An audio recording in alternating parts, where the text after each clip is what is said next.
Capítulo 5. O dízimo não foi inventado pela Igreja.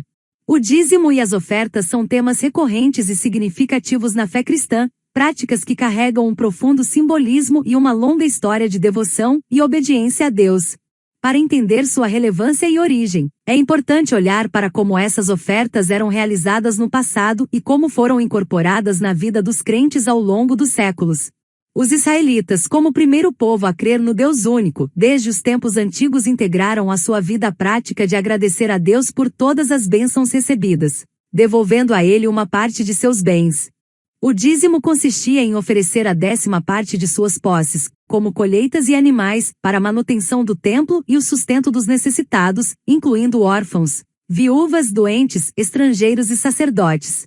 Essa prática era uma forma de reconhecer a bondade de Deus e colocar a fé em ação, dedicando a 1ª parte de tudo que recebiam, as chamadas primícias, como forma de adoração e devoção ao Senhor.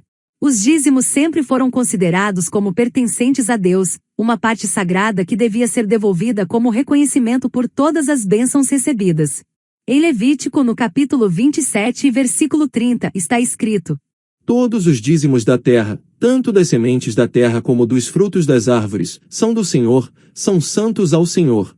Essa passagem deixa claro que o dízimo é sagrado e pertence a Deus, reforçando a ideia de que os crentes devolvem o dízimo, ao invés de entregá-lo, pois ele já pertence a Deus. A prática do dízimo é anterior à lei de Moisés e não foi uma invenção da Igreja moderna. Um exemplo notável dessa prática é encontrado na vida de Abraão. Em Gênesis, no capítulo 14, dos versículos 18 ao 20, Abraão devolve o dízimo a Melquisedeque, sacerdote do Deus Altíssimo, como um ato de devoção e reconhecimento da supremacia divina. Gênesis, no capítulo 14, dos versículos 18 ao 20. E Melquisedeque, rei de Salém, trouxe pão e vinho, e era este sacerdote do Deus Altíssimo. E abençoou-o, e disse: Bendito seja Abrão pelo Deus Altíssimo, o possuidor dos céus e da terra. E bendito seja o Deus Altíssimo, que entregou os teus inimigos nas tuas mãos. E Abrão deu-lhe o dízimo de tudo. Este ato de Abraão demonstra que a devolução de uma parte das posses a Deus sempre foi uma prática de fé e obediência, independente da existência de uma instituição religiosa organizada. Nos tempos do profeta Malaquias, vemos uma repreensão ao povo de Israel por sua infidelidade no pagamento dos dízimos e ofertas, destacando que esta falta de fidelidade é uma forma de roubar a Deus. Malaquias, no capítulo 3, dos versículos 8 ao 10. Roubará o homem a Deus? Todavia vós me roubais, e dizeis: em que te roubamos? Nos dízimos e nas ofertas. Com maldição sois amaldiçoados, porque a mim me roubais, sim, toda esta nação. Trazei todos os dízimos à casa do tesouro, para que haja mantimento na minha casa, e depois fazei prova de mim nisto, diz o Senhor dos Exércitos, se eu não vos abrir as janelas do céu, e não derramar sobre vós uma bênção tal até que não haja lugar suficiente para recolherdes. Durante esse período, os sacrifícios de animais também eram uma parte essencial da adoração e do relacionamento com Deus, simbolizando a expiação dos pecados e a consagração ao Senhor. Deus estabeleceu que os israelitas deveriam trazer animais perfeitos, sem defeitos, como uma forma de demonstrar respeito e reverência. No entanto, muitos ofereciam animais cegos, doentes ou defeituosos, o que era uma clara violação das leis de sacrifício. Em Malaquias, no capítulo 1, dos versículos 6 ao 14, Deus desafia o povo a oferecer tais sacrifícios a qualquer governador humano, perguntando se ele ficaria satisfeito ou aceitaria com agrado, ressaltando como esses sacrifícios inferiores eram ofensivos até mesmo aos padrões humanos. Malaquias, no capítulo 1, dos versículos 6 ao 14. O filho honra o pai, e o servo seu senhor. Se eu sou pai, onde está a minha honra? E se eu sou senhor, onde está o meu temor? Diz o Senhor dos Exércitos a vós, ó sacerdotes, que desprezais o meu nome. E vós dizeis: em que nós temos desprezado o teu nome? Ofereceis sobre o meu altar pão imundo, e dizeis: em que te havemos profanado? Nisto que dizeis: a mesa do Senhor é desprezível. Porque, quando ofereceis animal cego para o sacrifício, isso não é mal. E quando ofereceis o coxo ou enfermo, isso não é mal. Ora, apresenta-o ao teu governador, porventura terá ele agrado em ti? Ou aceitará ele a tua pessoa? Diz o Senhor dos Exércitos.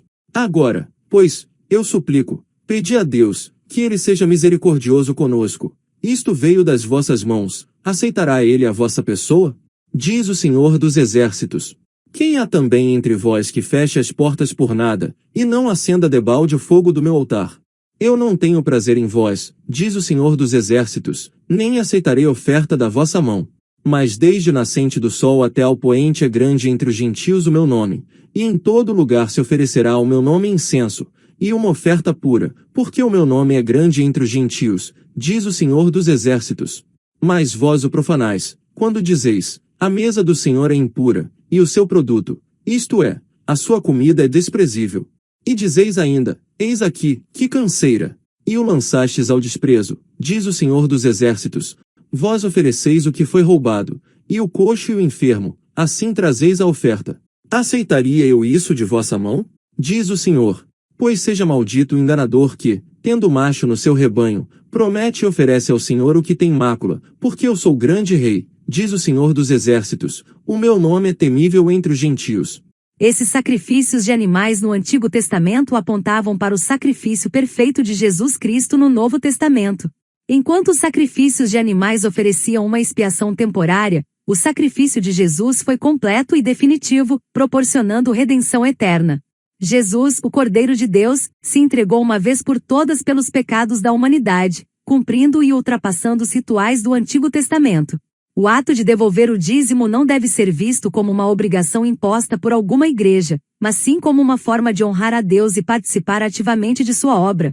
Através do dízimo, a mensagem de Deus se expande, alcançando mais pessoas e impactando vidas. Quando os cristãos se comprometem a devolver o dízimo e a ofertar, eles estão contribuindo para o crescimento e a expansão da igreja, permitindo que mais pessoas sejam alcançadas e abençoadas através do Evangelho.